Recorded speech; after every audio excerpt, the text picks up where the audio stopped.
Okay, we'll rise for the Pledge of Allegiance.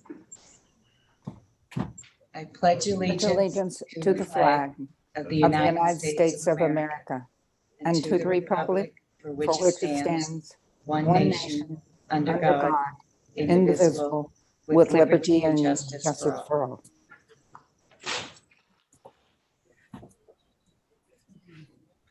Do you want to take the roll call? Mike Hobson, Here. Carolyn Bertley, Here. Deborah Nelson, Here. Don Vanny, Here. Jen Schweddy, Here, Jessica Stickles, Here. Michelle Blunt. Here. Madam Mayor, I move to approve the agenda as presented. Second. Question. Aye. Aye. Aye. Opposed? Barb, we can barely hear you. Thank you. Better? Thank you. Okay, you're welcome. So move into our first workshop item this evening, which is the resolution declaring police K-9 Tara as public surplus and authorizing her disposition to her handle. Deputy Chief Cone.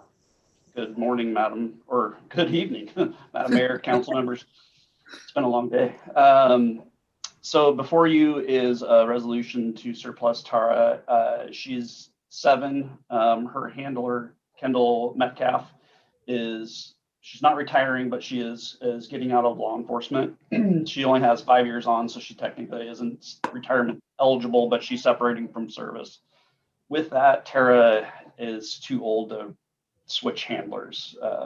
The amount of training that it would take to get certified with a new handler, it's just not cost prohibitive.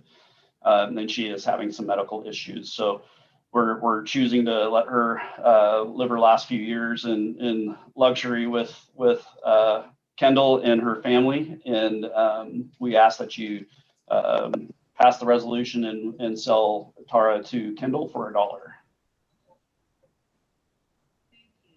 Jan?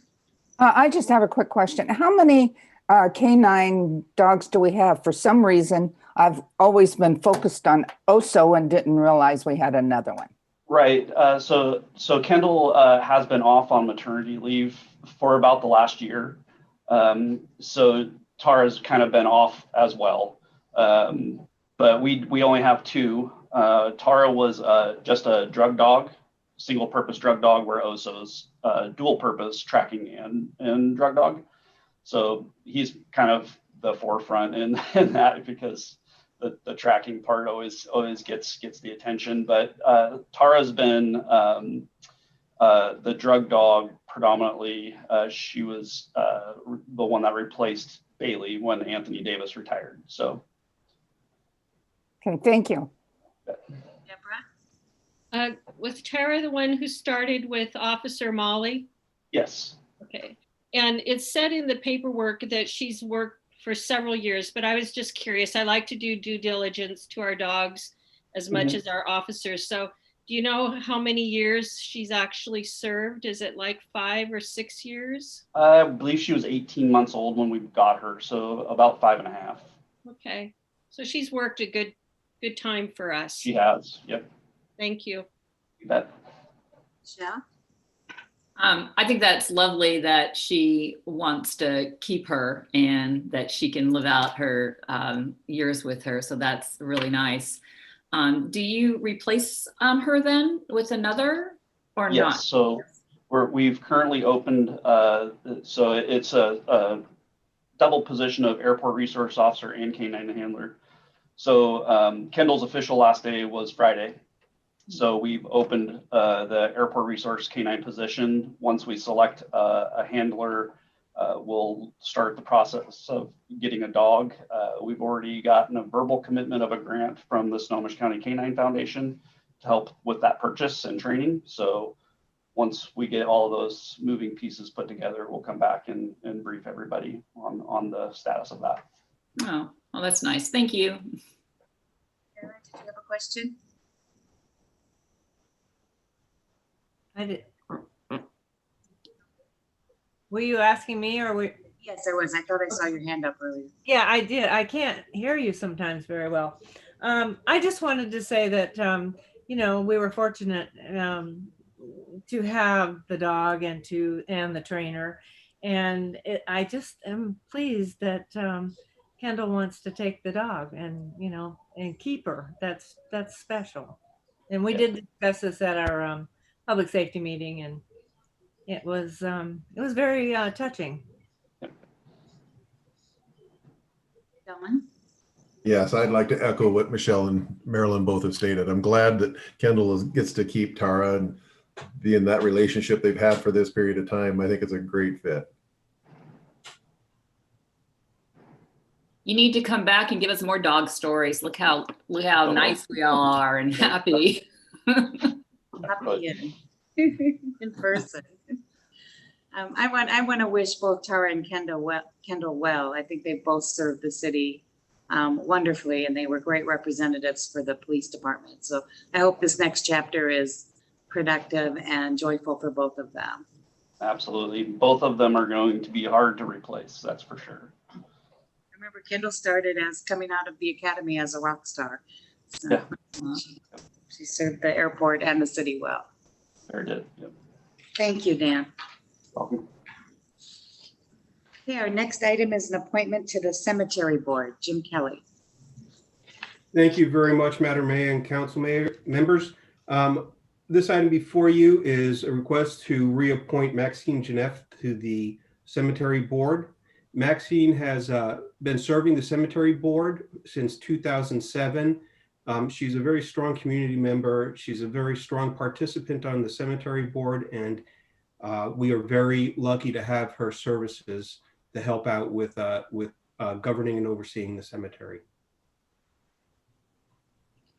Anybody have any questions for Jim on this one? I miss seeing Maxine. She was one of our regular participants that come into our council meetings. And she's going to continue to volunteer. All right, thank you, Jim.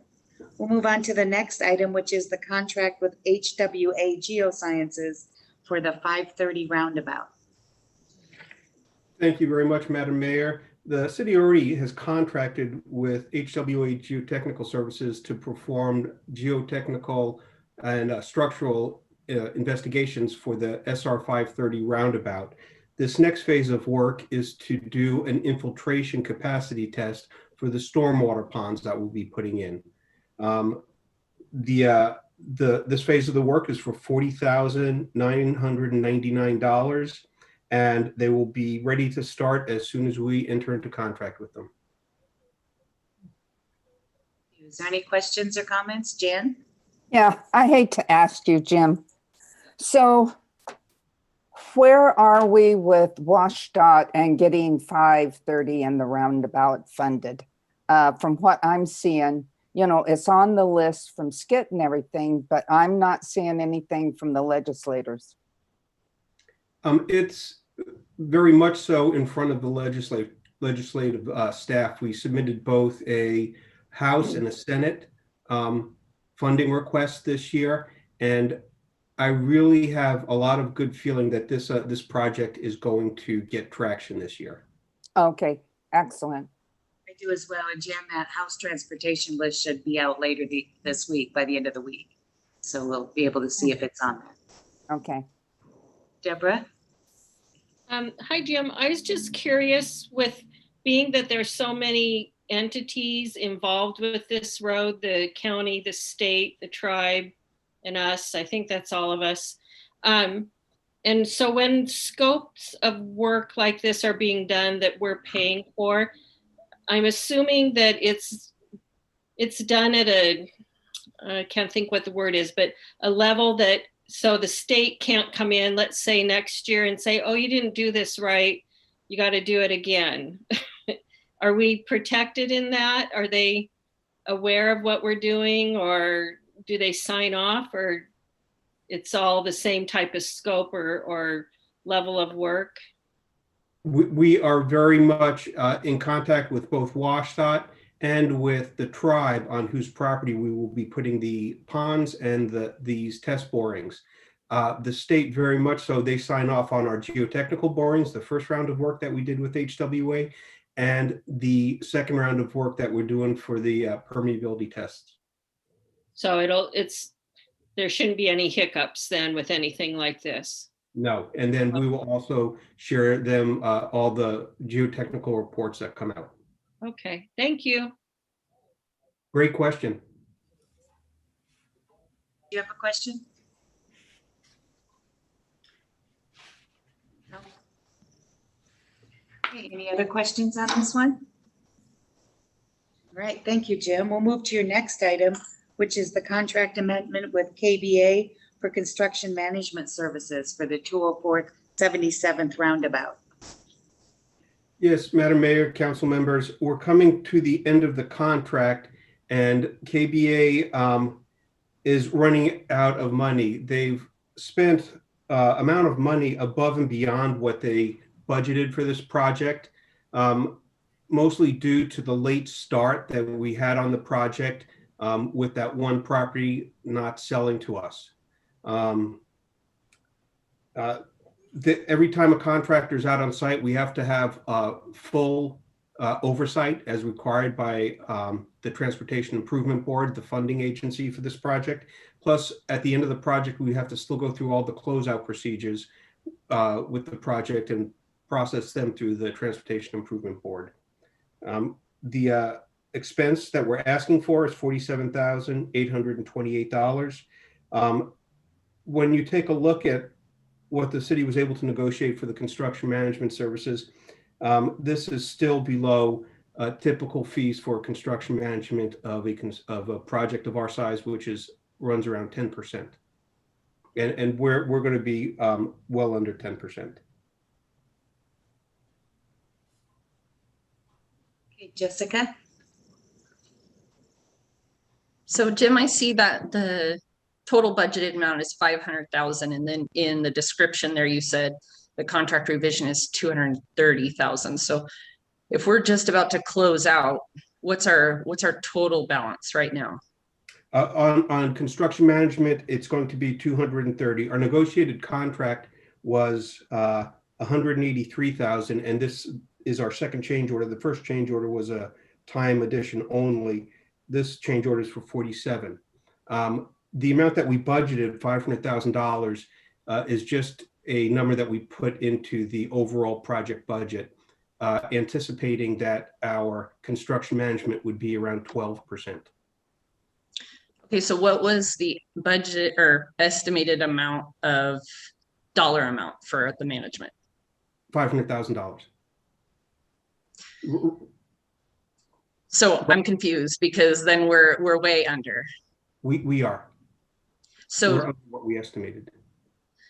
So you're thinking it'll be about 230 total of the 500 that you budgeted. Yes. Okay, because I know sometimes you put that total out there and there's other pieces to the project that are included in that total. So I'm verifying. So this is only for the construction management. Yes, this is only construction management. Okay, thank you. Don? Just one quick question, with this being the total, did they throw in time then? Are they going to be down there while the paving is taking place and all that stuff? Yes, they will. And So when the street lights are being installed, they'll be there to the very end. Okay, but this cost here includes all of that. Yes, it does. Okay. Dan, go ahead. Okay, I don't have a question, but I just want to say to Jim, have heard nothing but positive comments about the roundabout from all kinds of people in town. And I know we still have some paving to do, but everyone really appreciated the notices you sent out, and you kept everybody informed, and the roundabout is really like cool.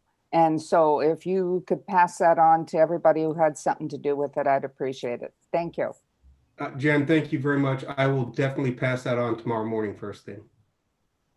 Thanks, Jan. Michelle, did you have your hand up? You're on mute. Sorry about that, Jim. Do you think that increase would have occurred with whoever would have got that contract because of the delays and everything then? That increase would have been a lot higher Oh. with other construction management firms. Chris Betty and Associates, KBA, the city has a long working relationship with KBA. They have always given Arlington a very fair deal above and beyond, and their service costs have always been lower than what other firms would be charging. As I said, your typical construction management is from 10 to 12%. And if you take a look at their $230,000 fee, they're under 10%. All right. Thank you. I was just curious. Jessica, did you have your hand up again? Yeah, I was just curious then, so how does that work with the extra 270,000 that you're gonna have in your budget? Do you just reallocate that to another project, or does that have to go back through the budgeting process or amending process? We'll take a look at it, but it will most likely stay in the Transportation Improvement Fund. It just will not get spent. It'll just go towards a bigger project later type thing? It'll just go for another project for 40th Avenue or 173rd. Okay. And then I also want to echo what Jan said. I've heard nothing but good things from the community. They're very excited to have some safety features put into that intersection. So thank you guys. Well, thank you very much, Jessica. And it'll be even lovely when the public art gets put in. Yes. Thank you, Jim. Thank you, Madam Mayor and council members. Our next item is our financial report, both for the month of December 2020 and for January 2021. Kristen Garcia. Thank you, Madam Mayor, and good evening, members of council. I'll start with my December 2020 report. My narrative was quite lengthy, so I won't go over all of the details, but I just want to hit a couple highlights this evening. One of the things that we were doing as a result of the pandemic was making sure that we were monitoring revenue streams very closely to see if any of those who were going to have any impacts from the pandemics. Sales tax was one of those revenues. And while there were some industry sectors in sales tax that were impacted, overall, we saw an increase of 8% between 2019 and 2020. Retail and construction sectors were the biggest drivers of that. Each of those individually actually increased by 12%. Just a reminder, construction sales tax is considered a one-time revenue. So once that starts to slow down or stop, that portion of our overall sales tax will start to level out or decline. And the reason that I want to make note of that is that in 2020, our construction sales tax represented about 21% of the total amount of sales tax that we collected. So very important for us to look at our sales tax overall and by industry sector, so we can see kind of what is driving or what industries are driving that movement up and down. Because you'll see the manufacturing sector in comparison didn't do so well between 2019 and 2020. We actually saw a decline of 21% in sales tax in that industry. So something that we'll continue to monitor throughout 2021 so we understand how those are moving together. We did have some revenues that were impacted by COVID. We saw a 22% decrease in transport revenues. That was offset by our GEMT program revenue. So we didn't see any impacts in the EMS fund. Our lodging tax revenues were down 36% and our fuel tax was down 11%. So again, we're continuing to monitor those on a very close basis as we move into 2021. In the packet, I did include a debt summary for you. In 2020, the city reduced its principal outstanding by $3 million. So we're decreasing our debt every year. The 800 megahertz radio debt service was fully paid off in 2020.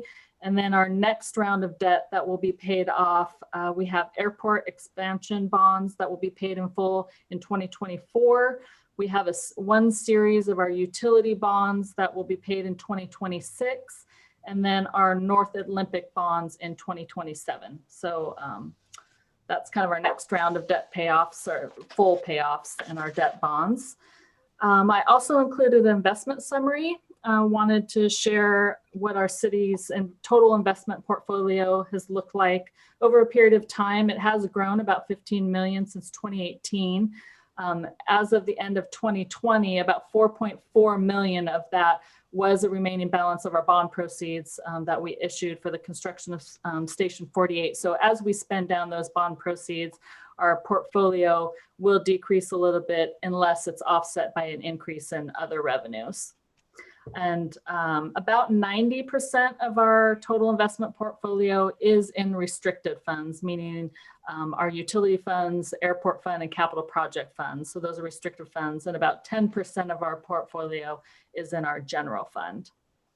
And then the last item I wanted to note is I did provide a growth fund summary worksheet that details our mitigation fees and our mitigation funds from 2011 to the current date, shows what we've received in revenues, and then it shows the major projects, not all of the projects, but all the major projects that the traffic mitigation fees were spent on.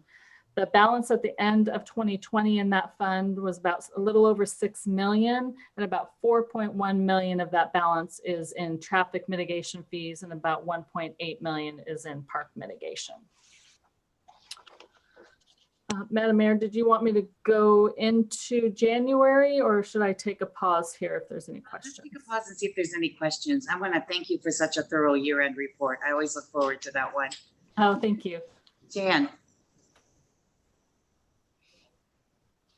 can you unmute your? Sorry.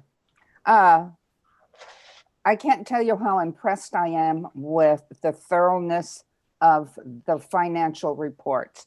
And one of the things I was looking for this time was what was impacted because of COVID. And some of the places I knew that, you know, our gasoline tax would be impacted. But I guess when I saw the rise in liquor tax and gambling, and then even in garbage, because I'm sure people were taking all kinds of stuff to the dump because they had all the time at home. And so that was interesting to look at that. But I really appreciated the thoroughness and the extra reports you gave, and especially the one on mitigation fees. I appreciated that. Thank you. Thank you. Okay, we'll move on to 2021 then. Okay, thank you, Madam Mayor. January, we're just starting out the year, so I typically don't have a ton to report. So I just have a few things I want to cover. I did want to touch on sales taxes because, again, that's one of our biggest revenue streams and something we're continuing to monitor. If you compare our January 2020 to January 2021, we are still seeing some growth. We're up 7% from last year. The biggest driver of that is in our retail sector. That was up 11%. And we did see a 4% decline in our construction. So again, just we'll continue to monitor that every month and see how that relationship is moving. Lodging tax is another one. It's down now 42%. So that's an expectation that I'll continue to see probably through 2021 until our business activity and travel activity gets back to some kind of normal. I think our lodging tax and probably our fuel tax are going to continue to struggle throughout 2021. Deborah? So in at the year end under lodging tax, it said that there's enough money to fund what was promised to all of the nonprofits that we awarded. It feels like 5 years ago. I guess it was a year ago. But so we're okay with that. Correct. Yes, as of year end, we have a little more than what we had committed. We had committed about 110,000 to roll over to honor the 2020 grants that we committed to. So yes, the fund does have enough in to cover that. But at this point, I don't see that we would have enough to issue new grants for 2021. That was my next question, is we probably need to discuss that at some time, correct?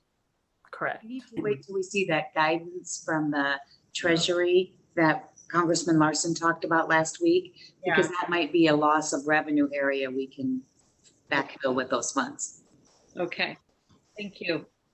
these will be the part of our discussion at the retreat coming up in April. Will be, as we talked about through the budgeting process, we'd review how our revenues were doing and have some discussion on that then.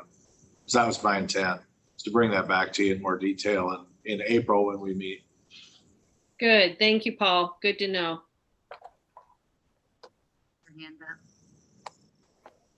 Yeah, did you call on me? Sorry. I did. Yeah, I just have a question on the construction tax. What exactly is that? With all the construction we've got going on in Arlington right now, so is this separate from that? So we're getting sales tax from that construction activity. So all the contractors out there that are building all the buildings and all that activity, that's where the construction sales tax comes from. From the supplies that they buy? And from building the homes or building the buildings, yes. So when they, all of that activity, yeah. Okay, thank you. And I think I saw Mike with his hand up. Yeah, I was a little bit confused on the lodging tax thing. I know, you know, revenues are down and all of that, but what is the current connection between the actual events that are supposed to take place and the grants that were made? Because the events did not take place, as I understand it, and therefore I'm not clear on the connection between grants that are set aside for the different entities and their connection to the actual event and when or if they're going to take place. I'm just not clear on that connection. Okay, sure. So how the process works is late 2019, the Lodging Tax Committee went through a process with the amount that we had budgeted for 2020 for different events. We went through a process and awarded an amount for different events that had applied for lodging tax funding. So we confirmed that amount, the council approved that amount in 2019 for 2020 events. And then the pandemic hit, and obviously we were in a shutdown for a couple of months, and it was unknown whether any of those events would be occurring in 2020. So we gave the grantees an option on how they wanted to handle the 2020 grant award. Some events had already occurred early in the year, like the Eagle Festival. So some of those monies had already been spent and those were paid out, the grant amounts were paid out. They also had an option if they completely canceled the event that they could roll over their 2020 grant amount into 2021 for the event to happen in 2021. So that's what the majority of the folks did because none of the events happened. So when we're talking about the grants in 2021, those are the grant awards for the events that would have occurred in 2020 that will hopefully occur in 2021. And what we said was we wouldn't make them reapply. We would just honor that grant award and apply it to that event. And so any revenues that are received now, even though they're going to be down, where do those monies go? So prior to November, the fund balance wasn't adequate to even pay our 2020 events because of the impacts from COVID. So we've had to accumulate through the end of 2020 enough funds just to honor all of the grants that were rolled over to 2021. So right now, I think we have about 127,000 in fund balance, but we have about 110,000 of grants that were committed that we said that we would pay that you could roll over to whenever your event was occurring in 2021. So does that make sense? Yeah, it's cleared up a little bit for me. Thank you. Okay. Michelle.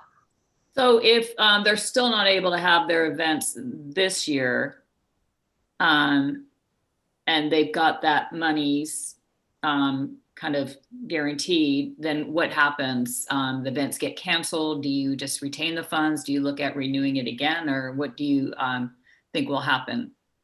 Well, that's a great question. That's something that I've been talking to Paul about, and I believe that we were going to have a a conversation at the retreat, and I don't want to speak ahead of myself here, but I think the council would probably need to be involved in that conversation on how you want that handled. So I've been talking to Paul about how we do that.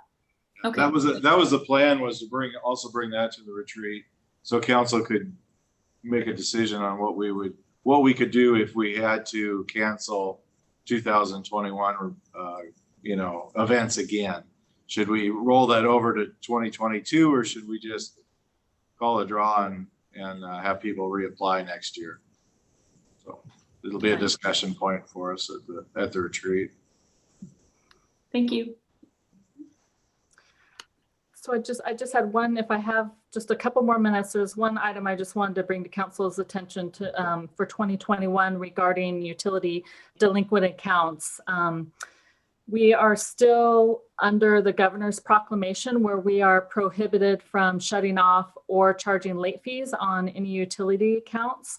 That proclamation goes through April 30th currently, or until the emergency proclamation is removed by the governor. So just so you know, we're still not allowed to do shutoffs or late fees.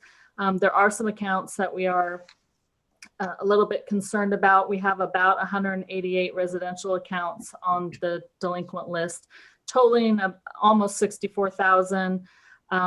We have 8 of those that have balances of 1,000 or more. So we are doing everything that we can legally in terms of outreach. You know, we're calling, we're emailing, we're sending notices, we're referring folks to resources. But I just wanted to let council know that some of those balances are getting quite large. And most likely when the governor does release us to go back to kind of our normal collection procedures, our current resolution only authorizes a 10-month repayment period. And I might want to revisit that conversation with council and maybe make some adjustments to make sure folks have adequate time if their balances are still that large. So I'll be bringing more information to council later when we get to that point. That sounds great. Deborah? Would this be an instance of any of those funds that Rick Larson was speaking of, or any of the possible COVID relief coming through the federal government would be able to help the city in something like this? It's a strong possibility, but I'm going to caution, we haven't seen any of the guidance from Treasury around the use of the funds, and the Congress committees are still meeting about how the various parts of the fund will work. So to be determined. Okay, thank you. Michelle? So Kristen, are the accounts that are delinquent, are they just not being paid, or are some customers paying a certain amount every month, but their balance is just getting high regardless of how much they're paying? All of the above. We have some that haven't paid for a really long time. We have some that are trying to make payments as they can and even signed up for payment arrangements. So it's kind of all over the board. Okay. I appreciate you keeping us up to date on that. Any other questions on Kristen's January 2021 report?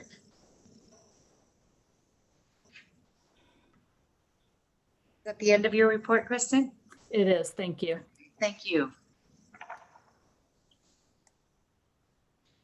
Okay, our final item this evening is our monthly report from Community and Economic Development. Good evening, Mark. Good evening, Madam Mayor, members of the council. So just a little insight into our world here last month. So as you all may know, our code enforcement or code compliance officer, Nalini Morgadis, left.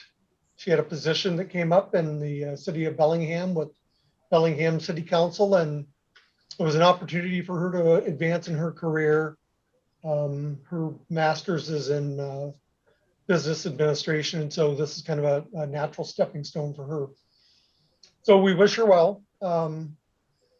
We did have interviews last Friday. We interviewed 8 individuals, and we have there was a very good pool of individuals and applicants that had applied for this, and we're actually bringing 4 of them back this week to do face-to-face interviews with them. to answer some questions that we have and kind of make sure the individuals that we think we've interviewed here. So keep you up to date on what happens there. Kristen Foster, who is one of our permit techs, she's been enrolled in the Leadership Snohomish County program since last September. And it's been, Kristen's a great employee. I just really enjoy her a lot. And it's nice to see how this has impacted her and how it's affected her personally and professionally. And so I really appreciate this program and what it's doing. And, you know, she was already a fine employee, and this is just going to make her even better for the future. So anyways, you see her, give her a smile, give her a kudos, because she definitely deserves that. So current contracts, the Burke contract is over with. We've adopted the Cascade Industrial Center and the planned action for that. And so that contract has been terminated. Complete Streets is underway. It's under final drafting right now. We're putting together the bid package, and so that should go out here probably either the end of March or beginning of April for a bid. So that's moving forward nicely. The Housing Action Plan, we're in the final throes of that, and so that'll be coming to Planning Commission and then the City Council for review of that at a workshop, and then to be heard at the public hearing on March 29th is the schedule. Some of our challenges with the development that's occurring right now. Each one of these projects has its own little life to it, and Project Roxy, of course, is a fairly large project, and it takes a lot of staff time to try and keep this moving forward, and a lot of back and forth with the applicant on the development agreement and trying to come to a conclusion with that. So hopefully I have another meeting with them tomorrow, and I'm hoping we can get this wrapped up. If not tomorrow, then the following meeting after that. So I'll keep you up to date on that. Opportunities, the opportunity with what was presented to you at both the workshop and the last council meeting was on the Department of Revenue's business licensing services. And we're meeting with them again second week of March. And so we'll go over the processes, share the business license applications that we need to work on with them to get those finalized. New programs. So we had a very interesting Zoom meeting with both the City of Marysville and Snohomish County PUD. Kind of went over what their existing infrastructure is and what they think their demands will be in both the short term and near and far term future here with PUD, and whether or not the existing substations will handle industry as it's moving into the area. So currently we're in pretty good shape as long as development stays in the power consumption uses that we're currently seeing.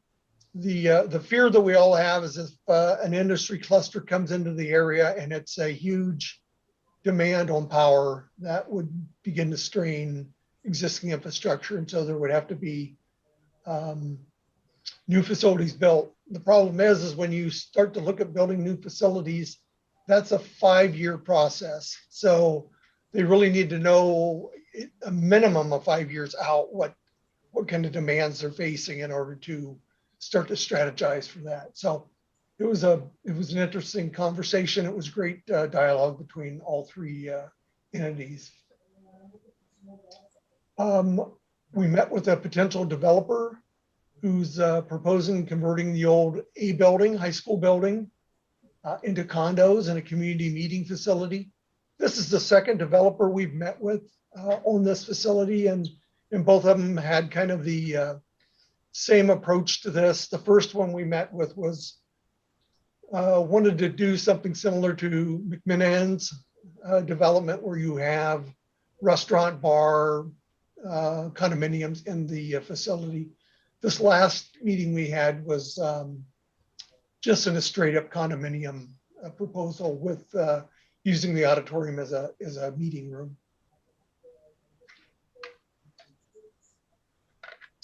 The school district is looking at the proposals right now and kind of seeing whether or not this is something they'd like to enter into. Met with the owner of Solid Rock Creations, who owns a granite company, owns 67th. He's doing an addition, 2,000 square foot addition. With all the building is going on, his demands are getting higher and higher. So also met with the owners of Eviation on the airport. They've had 3 buildings now. They're doing tenant improvements to those buildings in order to accommodate their production of their all electric commuter plane. So we wish them the best of luck. I know some other things are in the works right now with their broadband, trying to get broadband to the buildings for them to be able to function correctly. So met with the developers who actually are looking at both the East Hill properties and the Lindsay annexation properties. So it's like everyone's looking for new property to be able to build residential on, and both these properties have come to several developers' attention at this point. So actually meeting with another development group later on this week to have discussions with them also. There was a proposal that came to us, and I don't know if you recall the property on Highland Drive, where it was kind of controversial with what was going on there. They came in, they wanted to do apartments there. They needed to have a rezone because the property has a split zone there. So they came back and we're doing a 3-lot short plat for them. They're retaining the existing home on one of the parcels. They're building a duplex on one of the newly created lots, and then lot number 3, which is in the back. Their proposal for that lot is to build 16 cottage style homes on this. They're 2-story homes, but they're pretty small, 830 square feet. And they want to build this product for age restricted. They think it's a good location for close to the hospital, close to shopping, and amenities for aged tenants for ownership on this. So anyways, we have not seen the plans on that. We met on that with a general information meeting, went over conceptual plans for it, but hopefully we'll be seeing it come forward here the next couple of weeks. Another property, this one everyone's familiar with. This is up the northwest quadrant of SR 531, 172nd Street, and SR 9.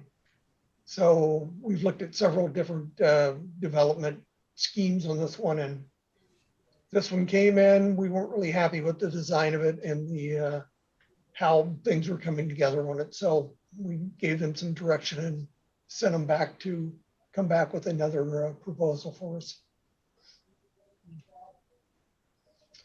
And then just the kind of a reiteration of both planning commission meetings and council meetings here. We went over the Arlington High School expansion design review, Gateway Building G design review, unique interiors on McLeod Avenue design review for the expansion of that building, the Cascade Industrial Planned Action, and the Arlington School District alley vacation. And then through council, the alley vacation, the adoption of the planned action, and then the December CED monthly report. So that concludes my report. I just want to know if there's questions for any of the topics. Mark? Your department Yes. is very busy. You skipped one, the Williams Investments to discuss phase 2 of the Centennial Park at the corner of 67th and 172nd is, I wasn't sure what that was. Is Thank that you. what those apartments? So Centennial Park, which is under construction right now, Okay, that's at the corner of 67th and 172nd. That'd be on the northeast quadrant. okay, So the apartments that are elevated above 67th Avenue. There are 2 phases to that project. So you see phase 1 that's being built out right now. Phase 2 is in an area that fronts 172nd as you're going up the hill. okay, So right now there was a delay to that phasing simply because there were some issues with the old stream channel there. We had to work things out with the Department of Fish and Wildlife, Tulalip Tribes, Department of Ecology. And so that's been agreed upon how we're going to mitigate for that. And now phase 2 will begin to move forward. okay, thank you. I have one other comment. With all the construction that's happening, I really want the council to understand how swamped our CED department is. If you just want a quick look, go into Mark's office and you cannot see a desk. And that means there's 2 foot high of paper all over. They are just so swamped. And we have so much construction going on, and with all the permitting and stuff, all I can say, Mark, is if you need help, let us know, because I can't even imagine getting through all the paperwork that's on your desk. And it's not just your desk, it's everybody else's too. And appreciate all the work you do.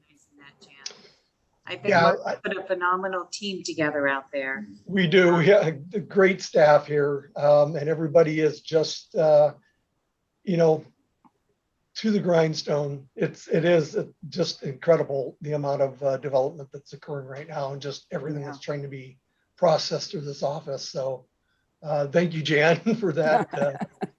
And it's there's stacks on everyone's desk. So it's, you know, sign of the times, and there's really not an end to this in sight, at least not at this moment. So I guess I'll Michelle with her hand up. Yes, ma'am. So Mark, gosh, I hope it's okay if I say this, but I just wanted to tell you, like, for the last year, you have been so gracious in answering questions. And if you listen to what Jan said about your desk being overflowing with work, you would never know that if you were someone on the phone talking with you and trying to learn from you, because you always make, me feel like there's nothing else going on in your life. And I know that there is, but you take the time to teach and educate and make sure that I know all sides of the question I asked. So I just wanted to say thank you so much. And it's so nice when I'm listening to the planning commission meetings and I go back and listen to them, and some of them, it's really cool to hear your passion about certain projects and what you want for the city and what you think is acceptable. So thank you for all the hours of educating over the past year. I've really appreciated it. And I guess I'll just ignore that pile on your desk and keep calling you and setting up appointments to chat. So thank you. thank you, Michelle. I appreciate that very much. And that's my role. You know, I've expressed this. I want to be sure to share everything that's going on with everyone. So definitely an open book here. And so if you've got questions about what's occurring, I certainly want to share that with each and every one of you. Well, thank you so much. Don, did you have your hand up? Yeah, again, thanks, Mark, for all your help with all these things, all the keeping us up to speed on what's happening.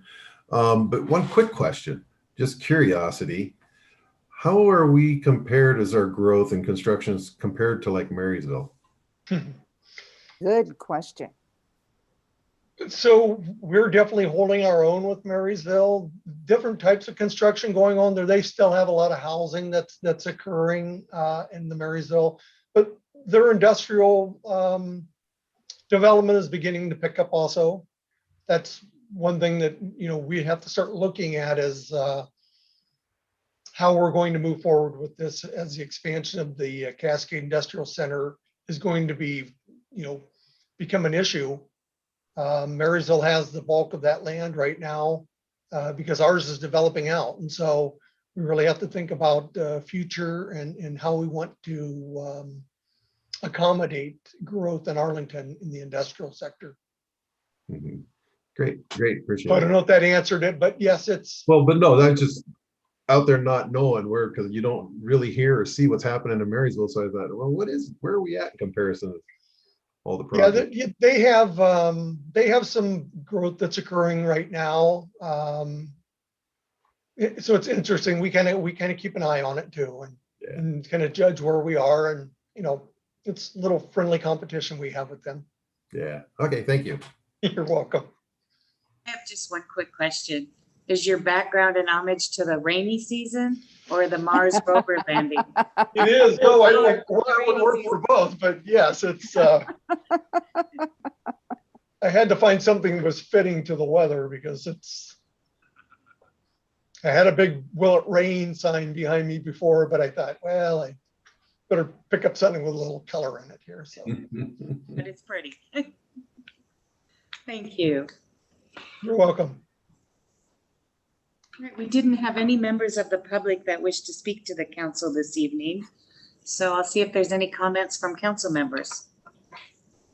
Mike? Yeah, I'd like to comment on a subject that's come up a couple of times recently before the council, and that's whether the business developers at the Cascade Industrial Center actually pay property tax. And I also noticed this subject was discussed in the newspaper the other day. In the article by Jerry Cornfield, I'm sure that published by the Everett Herald on February 17th, a tax break or a tax exemption to incentivize manufacturing business development at the CIC is described. If CIC developers of businesses create at least 25 jobs at $18 an hour, a tax break or tax exemption is granted. So in other words, those who develop at the Cascade Industrial Center and take advantage of this tax exemption are not required to pay the property tax on the structures that they build on their property. However, significant problems are likely to result because $18 per hour amounts to $37,440 per year, which is approximately 47% of the area median income. And an annual income of this amount is classified as being very low. Affordable rent at this level should be in the vicinity of about $900 per month. And this is far below the typical market rate housing, which is more likely than not to be over $2,000 a month. So given these facts, I continue to maintain, and I know you've heard me say this many times now, that developers of affordable or rent restricted, I heard the term age restricted brought up just a few minutes ago, housing units should receive the same tax break or tax exemption. It's definitely needed and would greatly benefit the working men and women at the Cascade Industrial Center and the Arlington community in general. Thanks, Mike. Just a couple of points of clarification on that article is that tax exemption bill for the CIC was due to expire at the end of this year. So currently what we've put in front of the legislature is a bill to extend it, but also to strengthen the labor standards language in the bill. So the new wage would be $23 an hour, plus the employer would be required to have paid medical benefits. And that wage increases each year by the CPI, or they lose the benefit and have to repay the taxes. So the labor standards were strengthened quite a bit we're asking the legislature to strengthen the labor standards in the bill. Yeah, I'm glad it's an increase to 23. I have to figure out to see where that falls. I don't think that's going to make a huge difference, but it'll make some difference. And I'm glad to hear that. Is that extension going to be for an additional 10 years that you're asking for? Yes, that's what we're asking for. Okay, thank you. You're welcome. Any other comments from council? And by the way, that was voted out of committee last Thursday, so hopefully it will proceed to the House floor. Jan? Yeah, if I could just have a couple of minutes. With the CIC and all of the construction that's going on, one of the things that's going to be needed desperately is bus service. And so I have been working with Community Transit. On Monday, the new CEO and 2 of his staff will be coming to Arlington. I'm going to drive them down 531, show them where all the construction's happening, where we're looking at bus pullouts, where they're going to have to start looking for the future, because in 3 years, when that widens, they're going to have to be involved. I'm also going to take them down 67th and 204th and Arlington Valley Road, because as most of you know, all the property in there sold and it's all under construction and being cleared right now. So I just wanted you to know that we are working with them and that we will have plans for those bus pullouts, and that when the roads are done, that they will be ready to do the lines. And also one sidebar, Lake Stevens, who has a member on the board also, his thing right now is he wants a route from Lake Stevens to Arlington that will go down 531 when it's completed, because what they are thinking is that a lot of those jobs coming in, people from Lake Stevens will use. So they're looking at a lot of expansion of bus service here in the north. Thank you, Jan. That will be important to expand the public transit options for people in those corridors. Any other council member comments this evening? Well, do we have any administrative? Thank you. Nothing else this evening. I have just a couple of quick things. You might have seen in the paper, and I don't know if we didn't do a press release, so I don't know if all the council saw, but the police department, our police department in partnership with Marysville and Lake Stevens did receive an impact grant that will be for 6 months, the first 6 months of 2021, to provide a crisis intervention outreach team, similar to what we're already doing with the homeless and the drug addicted population. This will be focused on mental health issues to support the police with those type of calls that they get. So very happy that they're getting that. It's a step in the right direction. I also wanted to let you know I received a letter from WSDOT with a commitment to the 531 design that is part of the expansion of 172nd through the Connecting Washington package. Acknowledging that they got a little bit behind schedule, but their commitment to getting the design work done this year and to start their public engagement process. So I was happy to get that confirmation that the project's on their radar and they're beginning to assemble staff for it and moving it forward. And then we are just another FYI kind of off of Mark's report is that our airport is working with another green transportation commercial aircraft manufacturer, trying to attract them to the Arlington airport. This would be a zero admissions commercial aircraft, 8 or 9 passengers, similar to eViation, but this would be hydrogen propulsion rather than electric aircraft. So kind of lots of leading edge technology companies looking at our Arlington airport, which I think is great. Right, that's all I had.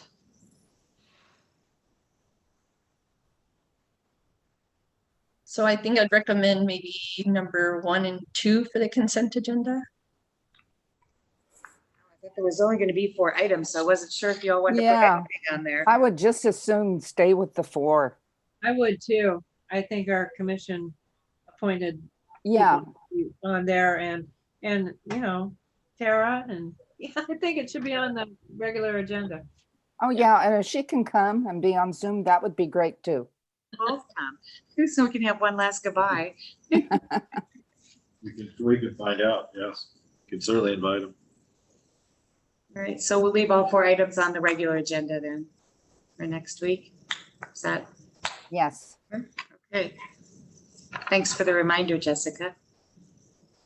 Madam Mayor, I move to adjourn. Second. Question. All those in favor? All those in favor? Aye. Meeting adjourned.